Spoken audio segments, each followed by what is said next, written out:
फिरलाय बस मला तुमच्या हाताने आंघोळ करायची. रुचिताची आवड. आता घर नाही, आता काय होईल ना ते तर कसं काय भावांनो, स्वागत आहे तुमचं अजून एका फ्रेश व्हिडिओ कॉन्टेंट मध्ये. तर बिग बॉस या विषयावर आपण ऑलरेडी व्हिडिओ बनवलाय, तर तो पण बघा राव. तर जे बोलायचं ते व्हिडिओच्या शेवटी बोलूया. पहिल्यांदा आपण व्हिडिओला सुरुवात करूया. चला झाडू मारा, नाटक नकोय मला. बिग बॉसच्या घरात प्रभू सारखे ऑलरेडी रील स्टार होते, पण नाही, बिग बॉसला तर अजून असले रील स्टार पाहिजे होते, म्हणून आता या राखीबाईंना पण आणून ठेवले. चला झाडू मारा, नाटक नकोय मला इथं. मी एकटी नाही करणार. आता माझं डोकं फिरलंय. डोकं फिरले मग दोऱ्यानं बांधायचं होतं. पीठ टाकून डोकं गोरं करायची काय गरज होती?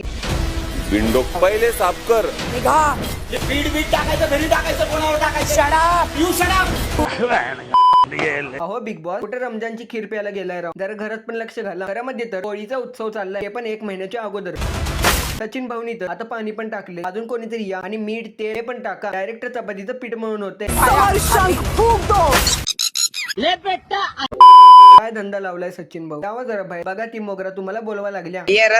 मावशीची बस मला तुमच्या हाताने आंघोळ करायची, प्लीज या. खूप लोकांची खूप इच्छा असते, पण आपल्या काळू भैयांची तर इच्छाच वेगळी आहे राव. बस मला तुमच्या हाताने आंघोळ करायची, प्लीज या. हा, आज आंघोळ घालतील, उद्या तुझं दात घासतील, परवा तर तू तिला गेला तर बाहेर पाणी पण घेऊन उभा राहतील. अजून काय सेवा पाहिजे माझ्या भावा? वॉशिंग मशीन मध्ये मला धुवून काढा, प्लीज.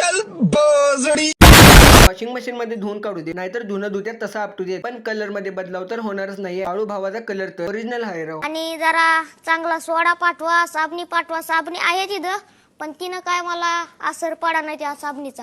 प्लीज तुम्ही लंडनहून नाही तर अमेरिकाहून एखादी भारतीय साबण माझ्यासाठी मागून घ्या. साबण पाहिजे का साबणवाली पाहिजे? नाही, बाहेरच्या देशातलं मागवलंय म्हणून म्हटलं. बिग बॉसच्या घरात तुका ऑर्डर होता, पीठ होता, कोणाला काहीच फरक पडणार नाहीये, पण जेव्हा या ताईला तुम्ही बाहेर काढणार ना, तेव्हा संपूर्ण महाराष्ट्राला फरक पडणार आहे, हे पण स्वप्नात. मैं गाली नहीं दे सकता. तुझ्या आईला पण सांगते बघा. आईवर नाही जायचं. आईवर जायचं नाही काय? आईवर कोणी जायचं नाही.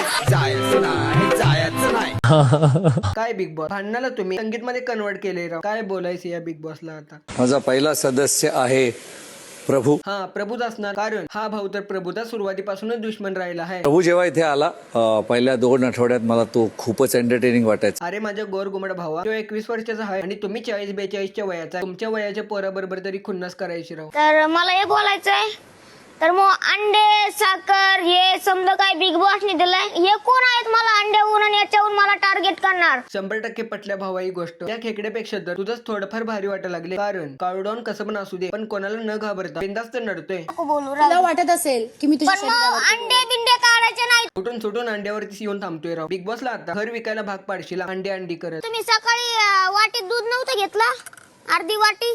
तू कोण आहेस? तुला का सांगू? मी सदस्य. या तर मिकी माऊस सारख्या दोघांची भांडणं कधीच संपणार नाहीये. काय विचार? इसका 15 अंडा मेरा लेने का, इसका अंडा किधर है पहले वो बता. परत अंड्यावरती आला राव. काय बोलायचं या भावाला? आणि तू वाटाणी हरभऱ्या, जाय, तू रताळ्या, तू रातळी. हा, तो वटाणा, तो फुटाणा, तो कांदा, तो खांदा. हे बिग बॉस बघण्यापेक्षा सीआयडीचा 3 एपिसोड बघून झोपल्याला परवडते. एक झाड थांबवा. त्यांची झोप उडवायला रिकामी होणार नॉमिनेशनची बादली. रुचिता विशालचं ऐकते. आता मी सगळ्यांसमोर बोलतो, मला रुचिताची आवड. अरे या आजोबाच्या वयाच्या माणसाला सांगा, ती बिचारी 20-25 वर्षाची आहे आणि हा मानव 40-45 वयाचा आहे. तरी पण आपल्या या माजलेल्या रुचिता ताईंना ते म्हातारच आवडा लागले. इस रिश्ते को क्या नाम दे. आता मी सगळ्यांसमोर बोलतो, बकचोदी मत कर लवळे. मला रुचिताची आवड. खत्म हो गया भैया मैटर. आता घर नाही, आता काय होईल ना ते तिने बघायचं. तिला पहिला घराच्या बाहेर काढा. आमच्या गावाचं नाव खराब करायला लागले. विशाल यांनी तुम्हाला एक प्रश्न विचारला होता आणि संपूर्ण महाराष्ट्राला पडलाय. टोळी शिवाय तुमचा गेम प्लॅन काय, तुमचं अस्तित्व काय? गेम प्लॅन नाही म्हणून काय झालं? कपाळावर मिशी तर आहे, तरी पण इतकं भाव कात्या राव. आणि हे म्हातारं पण हिच्याच साईडला बसतंय. येडं कुठलं. रुचिता, तुम्ही स्क्रीनवर आलात, प्रेक्षक काय करतात? नॉईस कॅन्सलेशन हेडफोन, आणि तुम्ही गेलात की मग बरोबर आहे ना राव. एवढं खराब तोंड आहे, त्याच्यापेक्षा जास्त जर खराब यांचा आवाज आहे. टीव्ही चालू केल्यावर टीव्हीच फेकून देऊ वाटते राव. पण काय करायचं बिग बॉस? पैसे दिलेत ना, म्हणून शांत बसायची वेळ येते. तुमच्यामध्ये दीपालींमध्ये जे भांडण झालं, त्या तुम्हाला काय करत होत्या? समजत होत्या तू असं का वागतेस, तुझी आई बघत असेल. आईंबद्दल काही वाईट बोलल्या त्या? भाऊ मला एवढंच बोलायचंय, माझी आई पण बाहेर या खेळाचा हिस्सा नाही. ओ प्लीज थांबा. सॅल्यूट आहे रितेश भाऊ. ते तुम्ही हिच्या तोंडावर चिकटपट्टी मारला, ते तुम्ही हिच्या तोंडावर चिकटपट्टी मारला ना, त्याबद्दल थँकू मनापासून.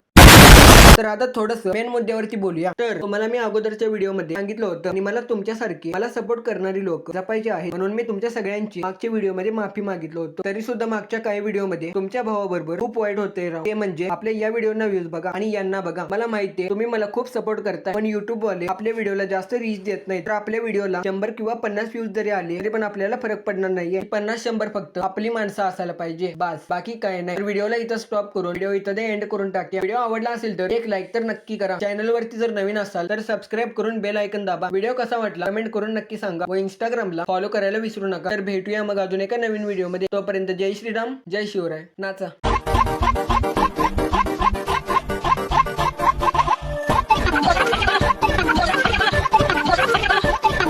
पंचोन